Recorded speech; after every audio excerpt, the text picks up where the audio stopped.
Jesus Nazareno, sinasamba ka namin, pinipintuho ka namin, aral mo ang aming buhay at kaligtasan.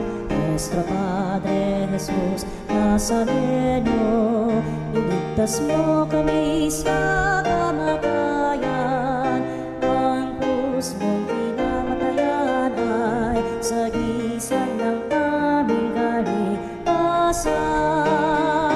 Nuestro Padre Jesus Nazareno, dinarangal ka namin. Nuestro Padre Jesus Nazareno, inulwalhati ka namin. Nuestro Padre Jesus Nazareno, inarangal ka namin. Nuestro Padre Jesus Nazareno, inulwalhati ka namin.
Sa ngalan ng Ama at ng Anak at ng Espiritu Santo. Amen. Sumainyo ang Panginoon.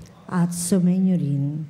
Mga kapanalig, mga kapatid, sa simula ng ating banal na misa, ating pong aminin ang ating mga naging kasalanan sa Diyos at sa kapwa, at sama-sama tayong humingi ng patawad. Inaamin ko sa makapangyarihan Diyos at sa inyo, mga kapatid, na lubha akong nagkasala sa isip, sa salita at sa gawa, at sa aking pagkukulang. Kaya sinasamo ko sa mahal na Birheng Maria, sa lahat ng mga anghel at mga banal, at sa inyo mga kapatid, na ako'y panalangin sa Panginoong ating Diyos. Kaawaan tayo ng makapangyarihan Diyos, patawarin tayo sa ating mga kasalanan, at patnubayan sa buhay na walang hanggan. Amen. Panginoon, kaawaan mo kami. Panginoon, kaawaan mo kami. Kristo, kaawaan mo kami. Kristo, kaawaan mo kami. Panginoon, kaawaan mo kami. Panginoon, kaawaan mo kami. Manalangin tayo. Amang makapangyarihan at maawain, sa tulong ng mga apostol Pedro at Pablo, ipagtanggol mo ang iyong sambayanan upang ang mga pinagbuhatan ng aming unang pagkakilala sa iyo ay maging tagapagdulot ng ibayong pagpapala mo hanggang sa katapusan ng mundo. Hinihiling namin ito sa pangalan ni Kristo kasama ng Espiritu Santo magpasawalang hanggan. Amen. Pagbasa mula sa ikalawang aklat ng Makabeyo. Noong mga araw na iyon, may isang matanda at iginagalang na guro ng kautusan. Siya si Eleazar. Nakatuwaan nilang siya ay pakanin ng baboy, kaya't pinilit siyang magbuka ng bibig. Sa pag-iwas niyang makapitan ng kasamaan, pinili na niya ang mamatay na marangal. Kaya't ang pagkaing pilit na isinubo ay kanyang iniluwa. Pagkatapos, siya na ang kusang lumapit sa inihandang pagpaparusahan sa kanya. Ipinakita niya na dapat maglakas loob ang sinuman na tumangging kumain ng pagkaing labag sa kautusan, kahit ito'y mga hulugan ng kanyang kamatayan. Ang mga napag-utusang magbigay kay Eleazar ng pagkaing labag sa kautusan ay dati na niyang mga kakilala. Kaya't dahil sa pagmamalasakit nila kay Eleazar, kinausap nila siya ng lihim. Pinapaghanda nila siya ng karning hindi ipinagbabawal at ipinayo na magkunwari na siyang ang karning baboy na ibibigay sa kanya ang kakanin niya. Ngunit ang totoo, ang dala niya ang kanyang kakanin. Sa paraang ito, maliligtas siya sa kamatayan. Subalit ang kagandahang loob na ito ay magalang niyang tinanggihan. Buo na ang kanyang pasya. Matanda na siya at maputi na ang kanyang buhok. Naalaala niyang sapul sa pagkabatay, naging tapat siya sa kautusan ng Diyos. Kaya't sumagot siya, "Patayin na ninyo ako ngayon din. Sa gulang kong ito'y hindi na dapat magkunwari pa. Ano na lang ang sasabihin ng mga kabataan kung hindi ako mananatiling tapat? Hindi ba sasabihin nila na kung kailan ko inabot ang 70 taon, ay saka ko pa tinalikdan ang aking relihiyon? Kung ako'y magtaksil para lamang madugtungan ng kaunti ang aking buhay, para ko na ring iniligaw ang mga kabataan at binigyang kahihiyan ang aking katandaan. Maaring maiwasan ko ang parusa ng tao, ngunit sa mabuhay ako o mamatay, hindi ako makaiiwas sa parusa ng makapangyarihan sa lahat. Kaya tatanggapin ko na ngayon ang marangal na kamatayan na siyang magiging putong ng aking katandaan. Sa gayon, mag-iiwan ako ng isang dakilang halimbawa sa mga kabataan, ang marangal at buong pusong paghahandog ng buhay alang-alang sa banal na utos ng Diyos." Matapos niyang sabihin ito, lumapit agad siya sa inihandang pagpapatayan sa kanya.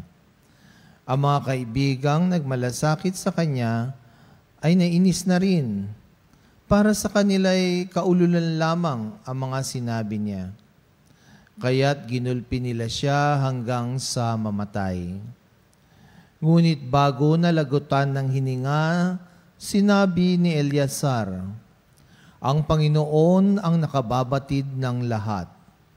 Alam niya ang katakot-takot na hirap na tiniis ko sa pagpaparusang ito, kahit ito'y maaring maiwasan ko. Alam din niyang maligaya kong tiniis itong hirap dahil sa aking pagmamahal sa Kanya." Namatay nga si Eleazar, ngunit siya'y nag-iwan ng isang halimbawa ng pagiging uliran sa tapang at di malilimutang katangian ng pag-uugali, hindi lamang para sa mga kabataan, kundi para rin sa buong bansa. Ang salita ng Diyos. Salamat sa Diyos. Ako'y itinataguyod ng aking Panginoong Diyos. Ako'y itinataguyod ng aking Panginoong Diyos. O Panginoon ko, kay raming kaaway, sa abang lingkod mo ay kumakalaban. Ang palagi nilang pinag-uusapan, ako raw o Diyos, di mo tutulungan. Ako'y itinataguyod ng aking Panginoon Diyos. Ngunit ang totoo sa lahat ng oras, iniingatan mo at inililigtas.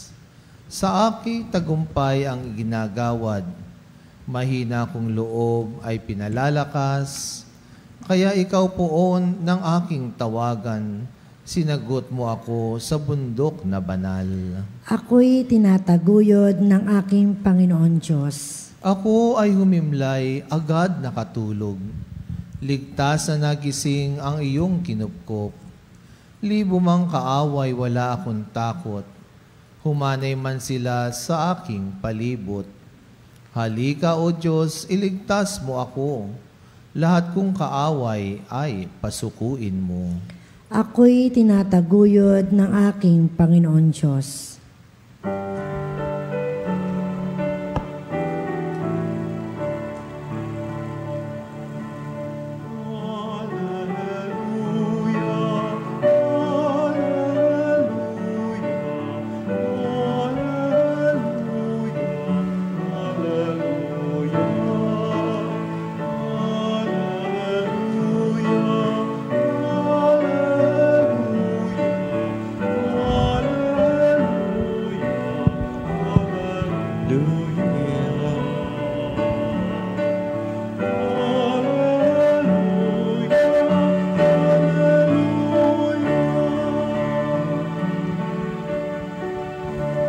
Inibig tayo ng Ama, isinugo ang anak niya bilang panubos sa sala.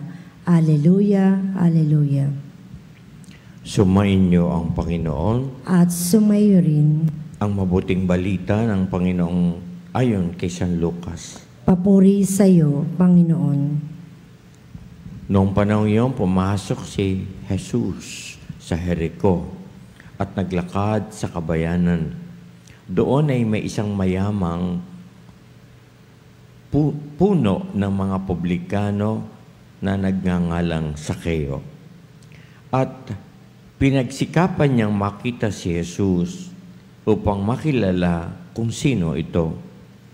Ngunit siya'y pandak at dahil sa dami ng tao, hindi niya makita si Jesus.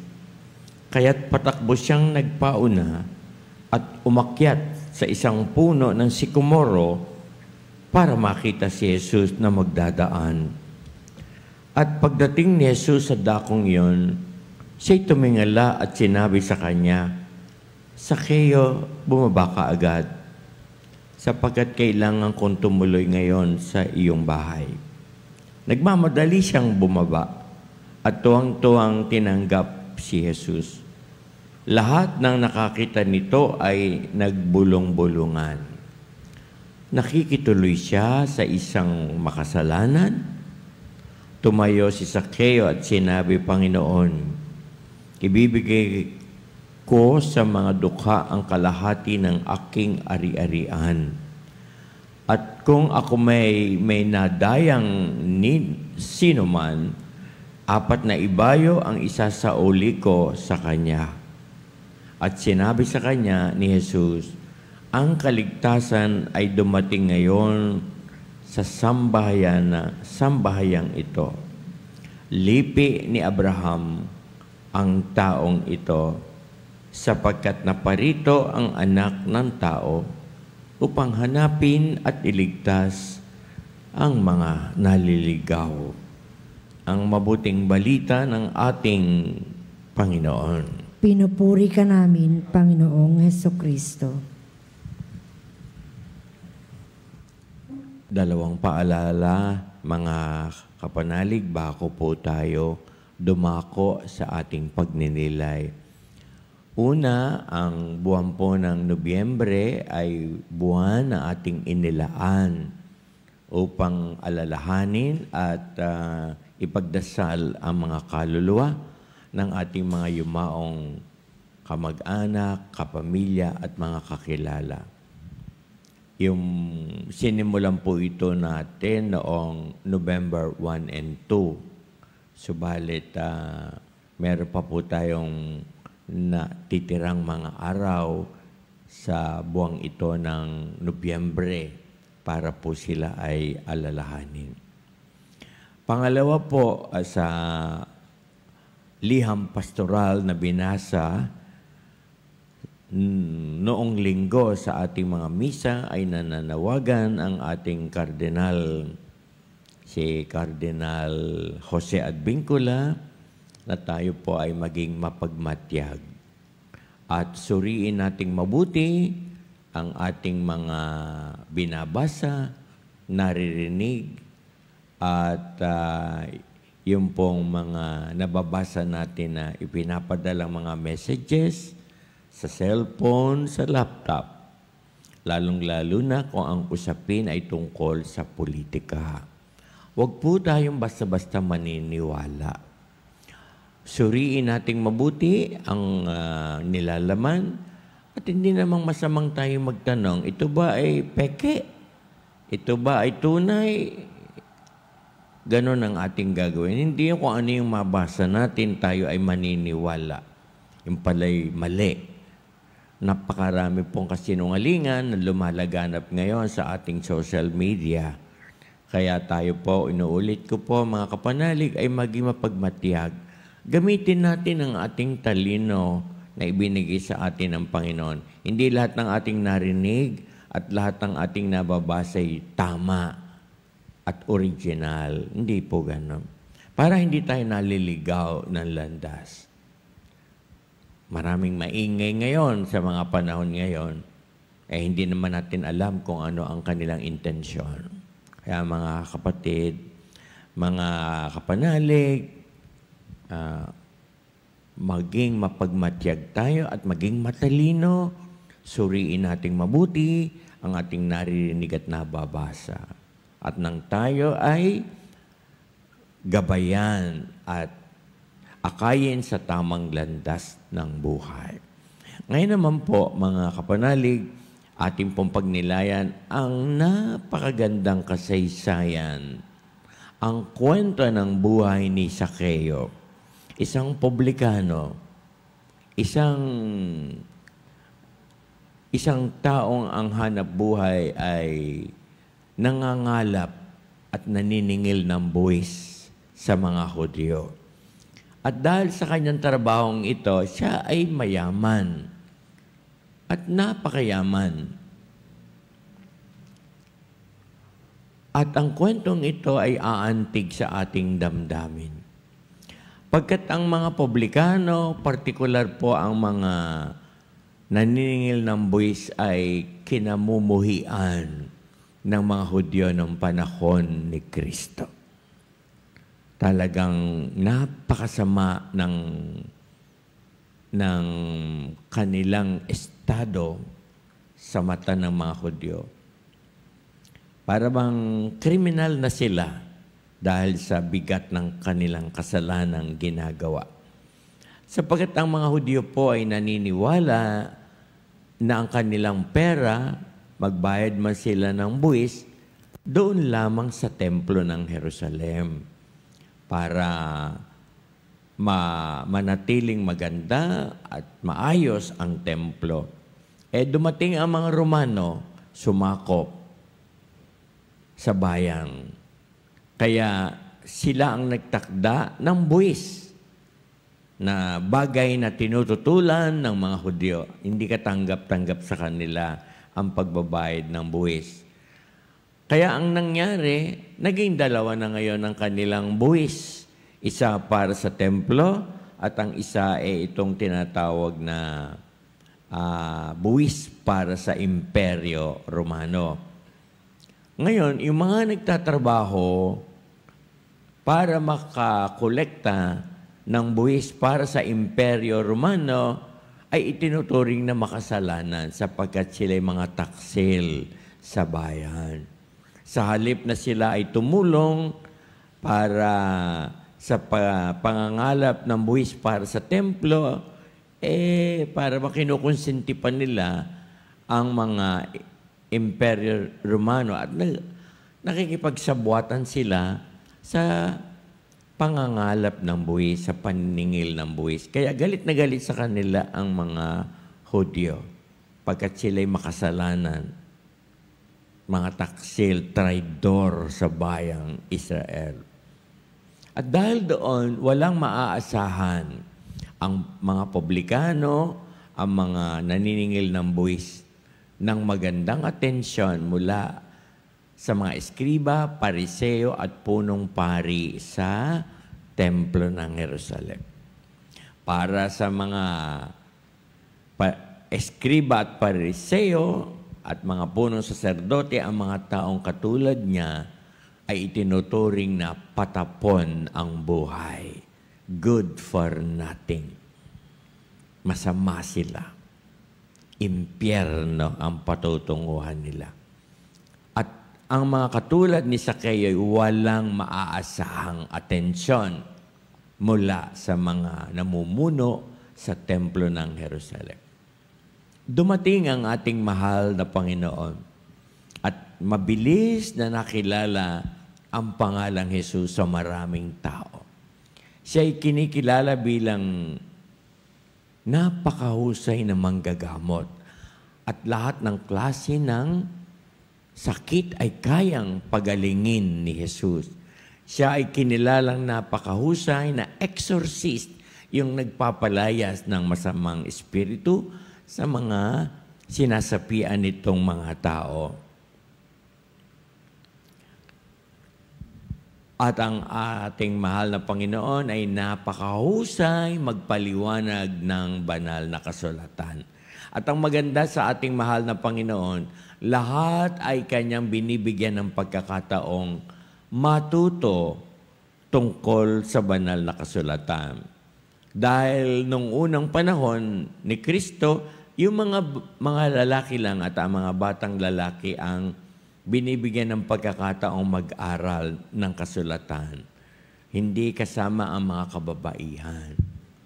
At pang-apat, si Jesus ay mabilis na nakilala na may puso sa mga nawawalay sa Diyos, naliligaw ng landas, sa mga makasalanan, sa mga itinuturing na patapon ng bayan.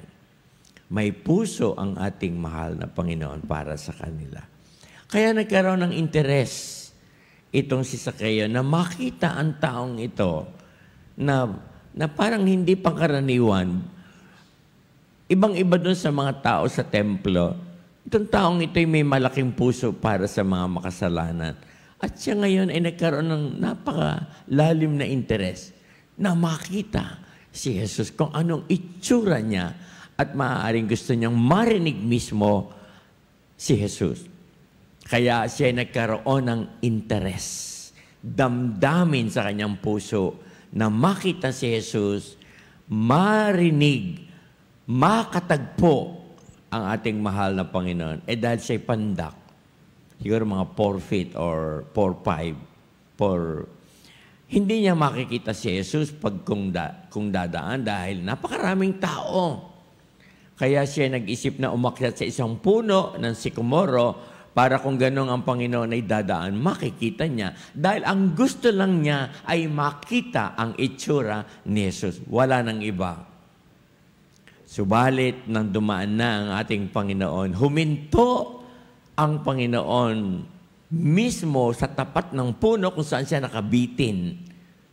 Hindi siya nagsalita, hindi niya tinawag si Jesus. Walang ganon. Hindi katulad ng ibang mga may sakit, Jesus, maawa po kayo sa akin. Siya ay hindi, sapagkat ang layunin lang niya ay makita, masulyapan lamang si Jesus, pagkat sikat na siya. Huminto ang ating Panginoon at tumingala. Sakeo, bumaba ka dyan at nais kong pumunta sa iyong bahay. Wow, wow na wow. Hindi sukat akalain ni Sakeo ang kanyang mararanasan. Pagkat uulitin ko, ang gusto lang niya'y makita at masulyapan si Jesus, wala nang iba. Pero higit pa ron ang kanyang natanggap. Pinababa siya at sinabi pa ng Panginoon, bumaba ka at ako'y pupunta sa iyong bahay. Bagay na tinutulan na naman ng mga taong templo. pagkat ang isang mabuting tao ay hindi pwedeng pumasok sa bahay ng makasalanan sapagkat siya'y magiging makasalanan din. Kahit napapasok lang sa bahay, ay madudumihan na siya ng kasalanan. Ito po ang magandang kwento ni Zacchaeus sapagkat hindi niya sukat akalain ang hindi niya inaasahan ay mangyari sa kanyang buhay. Ang nais pong sabihin sa atin ng magandang kwento ni Zacchaeus ay yung paghahangad sa kanyang puso, tinaglay niya sa kanyang puso na makita, masulyapan si Jesus. At dahil doon sa hangarin niyang iyon, hangarin ng kanyang puso, higit pa ron ang kanyang tinanggap. Hindi niya inaasahan na iyon ang magiging simula ng kanilang magandang pagsasamahan.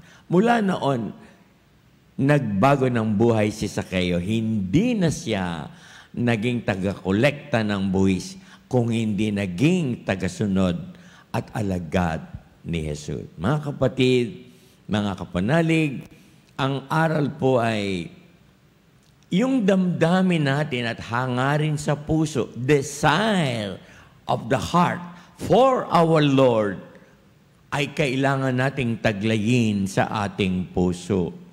Yung paghahangad natin at yung malalim nating damdamin na makaniig, makaisa at makasama ang Panginoon sa ating buhay, na siyang naging daan upang magbago ng buhay si Zacchaeus. Mga kapanalig, ito po ang magandang aral sa atin. Magandang aral sapagkat ang puso natin ngayon ay napakaraming paghahangad, napakaraming desire. Ang nakalulungkot, hindi kasama ang Panginoon sa mga paghahangad na ito, sa mga desires na ito. Dahil ang mga tao ngayon ay masyado ng materyoso. Ang mahalaga ngayon sa tao ay pera. Ang mahalaga sa tao ay kapangyarihan, lakas at impluensya. Ang mahalaga ngayon, lalo na sa ating mga bagong kabataan, ay ang lahat ng mga gadget ay mapunta sa kanila. Ang hangad ng tao ngayon kung ano ang gusto niyang maranasan at makuha, iyon ang laman ng kanyang puso. Kaya ang nangyayari, ang Panginoon ay nakikipagpaligsahan at naghahangad na sana siya ay pumasok din sa puso ng isang tao. Kaya mga kapatid, huwag po nating hayaang nakikipagkompetensya ang ating Panginoon sa ating puso. Sa dami ng laman ng ating puso ay baka ang Panginoon hindi kasama doon sa laman ng ating puso. Tandaan ninyo ang nangyari kay Zacchaeus. Dahil sa kanyang damdaming makita ang Panginoon, pinagpala siya at nagtamumpala at binayayaan ng hindi niya inaasahan. Kaya kung sakali at gagawin nating ang Panginoon ay bahagi ng ating paghahangad, na ang Panginoon ay lagi sa ating puso at siya ang ating laging hahangarin, higit pa dito ang ibibigay ng ating mahal na Panginoon. Hindi mo inaasahan, ang inaasam-asam mo'y higit pa ron ang ibibigay sa iyo ng Panginoon.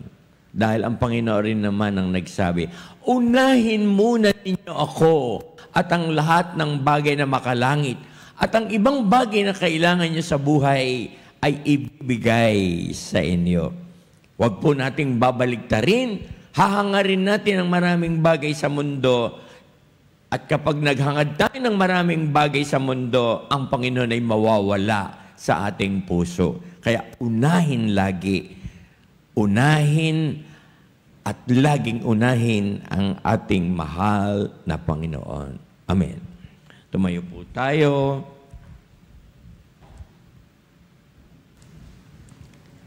Itaas po natin ang ating mga panalangin at kahilingan sa Panginoon at tayo po'y manalig na pakikinggan ng Panginoon ang ating mga panalangin at kahilingan at ating pong isasagot. Panginoon, dinggin mo ang aming panalangin. Panginoon, dinggin mo ang aming panalangin.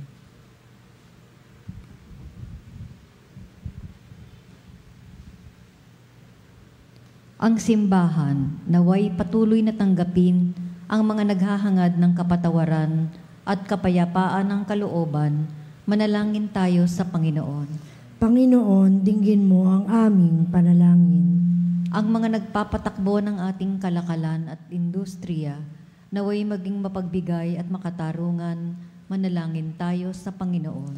Panginoon, dinggin mo ang aming panalangin. Tayo naway maging handa sa pagsalubong sa Panginoon, anumang oras siya'y dumating sa ating buhay at hayaan siyang manahan sa ating mga puso. Manalangin tayo sa Panginoon. Panginoon, dinggin mo ang aming panalangin. Ang mga may sakit, naway makita na bahagi ng nakapagliligtas na krus ni Kristo ang kanilang mga pagsubok at paghihirap. Manalangin tayo sa Panginoon. Panginoon, dinggin mo ang aming panalangin. Ang mga yumao, naway gantimpalaan ng walang hanggang kaligayahan sa buhay ng mundong darating. Manalangin tayo sa Panginoon. Panginoon, dinggin mo ang aming panalangin. Maawaing Diyos, punuin mo ang aming mga puso ng iyong pag-ibig at ipagkaloob mo sa amin ng iyong mapagligtas na tulong. Kapag kami ay nagkasala, at naway panatilihin mo kami sa iyong kalinga. Inihiling namin sa ngalan ni Jesus na aming Panginoon. Amen.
Manalangin tayo mga kapanalig upang ang ating pag-aalay ay kalugdan ng Diyos Amang makapangyarihan.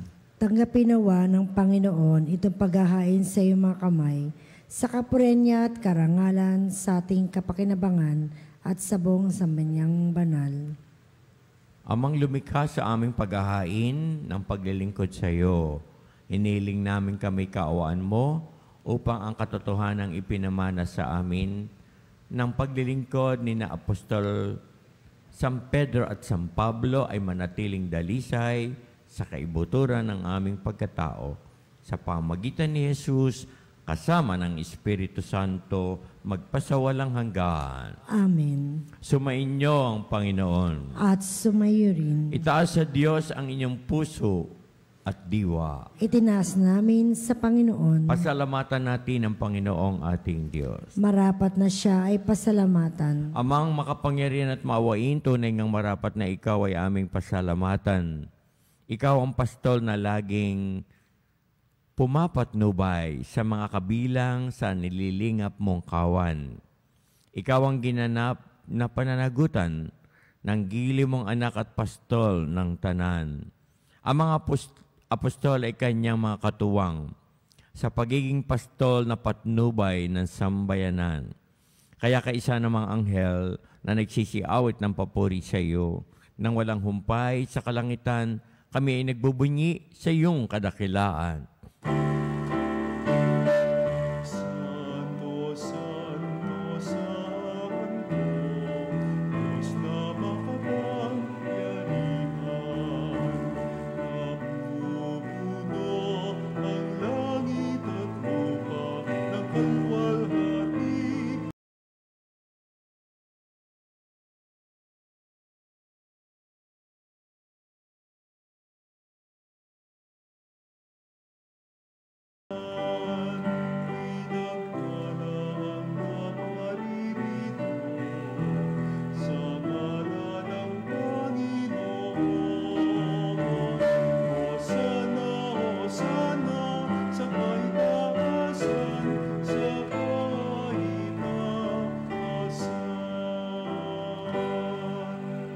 Ama naming banal, ikaw ang bukal ng tanang kabanalan, kahit sa pamamagitan ng iyong banal na Espiritu, gayon mong banal ang mga kaloob na ito, upang para sa amin ay maging katawan at dugo ni Kristo na aming Panginoon.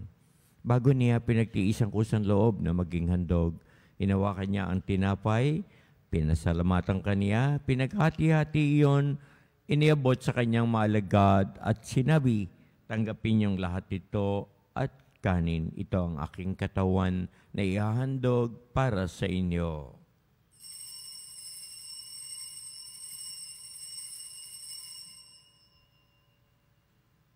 Gayun din naman nang matapos ang hapunan, hinawakan ni Jesus ang kalis, muli kanyang pinasalamatan, iniabot ang kalis sa kanyang maalagad at kanyang sinabi, tanggapin niyong lahat ito at inumin, ito ang kalis ng aking dugo, ng bago at walang hanggang tipan, ang aking dugo na ibubuhos para sa inyo at para sa lahat, sa ikapagpapatawad ng mga kasalanan. Gawin niyo ito sa pag-alala sa akin.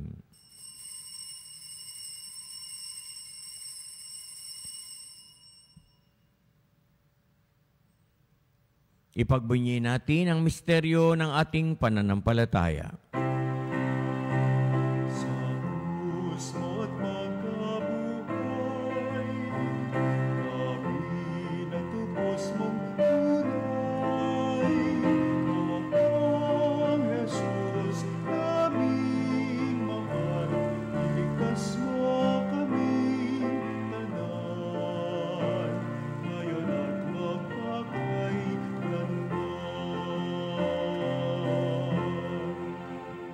Ama, ginagawa namin ng pag-alala sa pagkamatay at muling pagkabuhay ng iyong anak.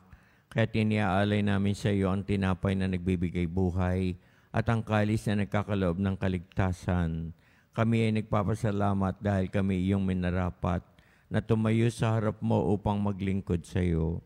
Isinasamo namin kami magsasalo-salo sa katawan at dugo ni Kristo ay mabuklod sa pagkakaisa sa pamamagitan ng Espiritu Santo. Mawing Ama, lingapin mo ang iyong simbahang laganap sa buong daigdig. Puspusin kami sa pag-ibig, kasama ni Leon na aming Papa at si Elias ang aming Obispo at ng Tanang Kaparian. Alalahanin mo ang mga kapatid naming nahimlay na may pag-asang muling mabubuhay, ganon din ang lahat ng mga pumanaw. Kawan mo sila at patuloyin sa iyong kaliwanagan. Kawaan kami, Panginoon, at pagindapatin lahat na makasalo sa iyong buhay na walang wakas. Kaisa ng mahal na Birhen, Ina ng Diyos, ni San Jose, na mga apostol at lahat ng banal na namuhay dito sa daigdig ng kalugod-lugod sa iyo. Maipagdiwang nawa namin ang pagpupuri sa ikararangal mo sa pamagitan ng iyong anak at aming Panginoong Hesukristo. Sa pamamagitan ni Kristo, kasama niya at sa Kanya, ang lahat ng parangal at papuri ay sa iyo, Diyos Amang makapangyarihan, kasama ng Espiritu Santo, magpasawalang hanggan.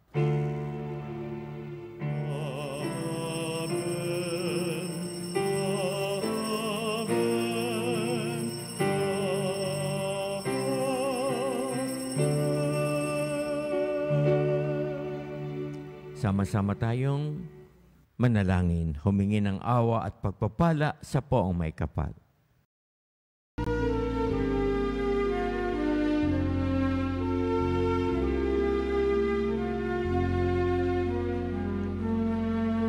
Ama namin sumasalangit ka, sambahin ang ngalan mo.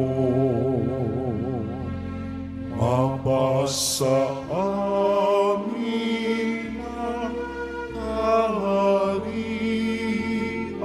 mo, sundin ang loob mo. Dito sa lupa para ng sa langit, bigyan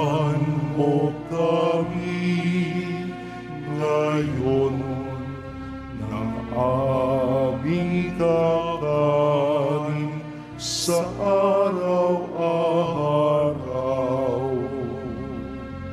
at patawarin mo ang aming mga sala para ng pagpapatawad namin sa nagkakasala sa amin. At huwag mo kami ipahintulot sa tukso at iadya mo kami sa lahat ng masama.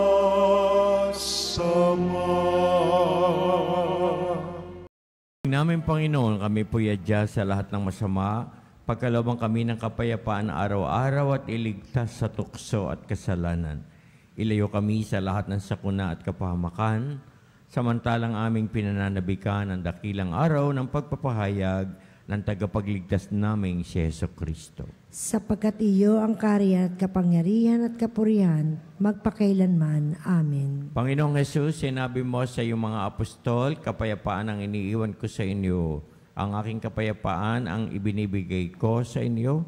Tungayan mo ang aming pananampalataya at huwag ang aming pagkakasala. Pagkalooban kami ng kapayapaan at pagkakaisa, ayon sa iyong kalooban, kasama ng Espiritu Santo, magpasawalang hanggan. Amen. Ang kapayapaan ng Panginoon ay laging sumainyo. At sumayo rin. Magbigayan tayo ng kapayapaan ni Jesus sa isa't isa.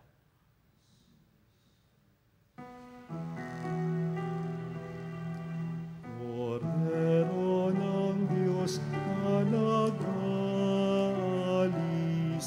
ng mga kasalanan ng sanlibutan,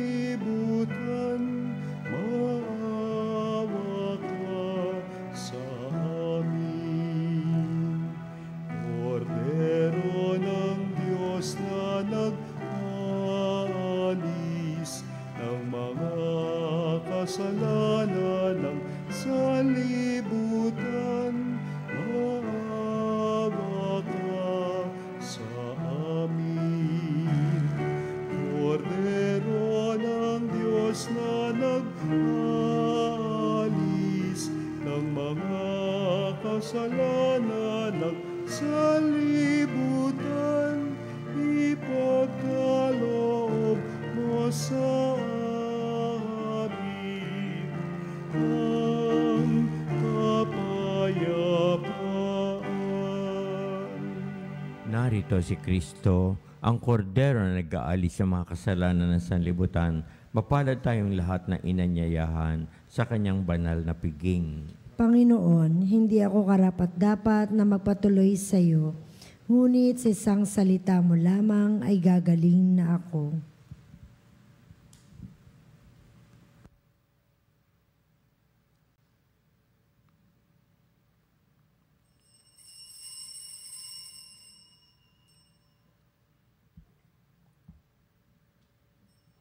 Mga kapanalig, ating dasalin ang komunyong espiritual. O Jesus, nananalig ako sa pananahan mo sa kabanal-banalang sakramento. Minamahal kita higit sa lahat at hangad ka ng aking kaluluwa. Hindi ko man matatanggap ngayon ang iyong katawan at dugo, inaasahan ko na patuloy kang mamumuhay sa aking puso. Naniniwala ako na narito ka at kaisa ka ng aking buong pagkatao. Huwag mong ipahintulot na mawalay ako sa iyo. Amen. Tayo. Amang mapagmahal,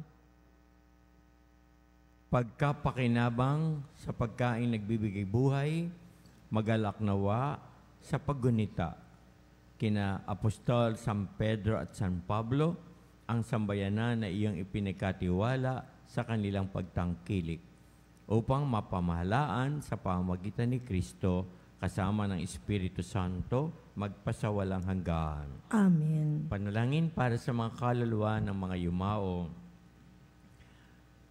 Panginoon naming Diyos, aming Ama, Ikaw ang dahilan ng aming pag-iral sa iyong galing ang aming hiram na buhay.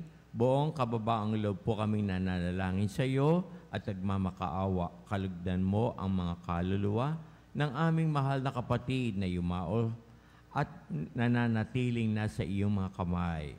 Kunin mo po sila at bigyan ng katahimikan sa iyong kaharian at pakalinisin mo ang anumang karumihan upang sila'y maging karapat-dapat sa iyong walang hanggang kalinisan. Nasa iyong mga kamay, Panginoon, ang kanilang kaligtasan. Iahon mo sila sa apoy ng impyerno at bigyan ng puwang sa iyong kaharian. Magkaroon nawa ng katahimikan ng kanilang mga kaluluwa. Ganon din ang kanilang espiritu at makapiling nawa sila ang iyong kaluwalhatian, kadakilaan at pag-ibig na wagas. Inihiling po namin ito sa pamagitan at kaisa ng pagkakandali ng mahal na inang si Maria at ni San Jose na patron ng mapayapang kamatayan. Amen. Eternal rest grant unto them, O Lord. And let perpetual light shine upon them. May they rest in peace. Amen. May the souls of all the faithful departed and the souls in purgatory through the great mercy of God rest in peace. Amen. Ilang paalala, mga kapanalig, bago po tayo magbasbas.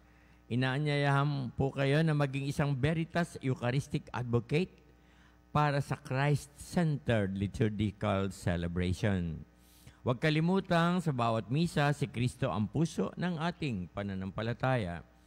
Para po sa inyong mga pamisang pasasalamat, kaarawan, kagalingan, special intention, kaluluwa at mass sponsor o love offering.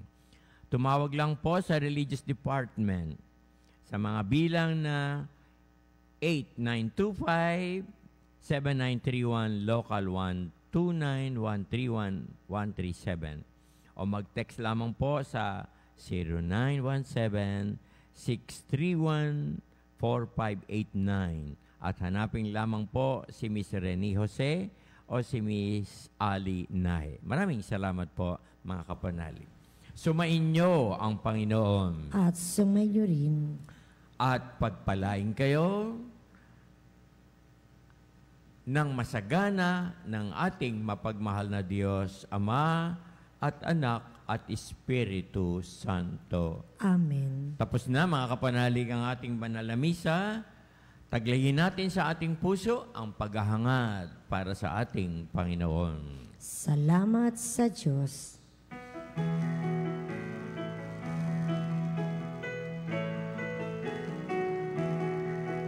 Magsiawit kayo sa Panginoon. Hallelujah! Magsiawit sa Panginoon. Purihin ang kanyang pangalan. Ipahayag ang dulot niyang kaligtasan.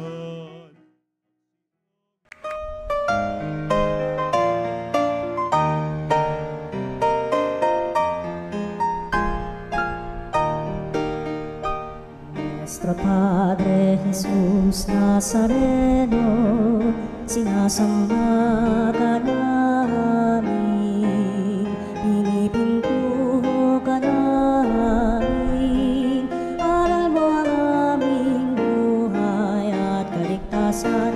Nuestro Padre Jesus Nazareno, iligtas mo kami sa kamatayan, ang krus mong pinamatayan ay sagisag ng aming kaligtasan. Nuestro Padre Jesus Nazareno, dinarangal ka namin. Nuestro Padre Jesus Nazareno, inulwalhati ka namin.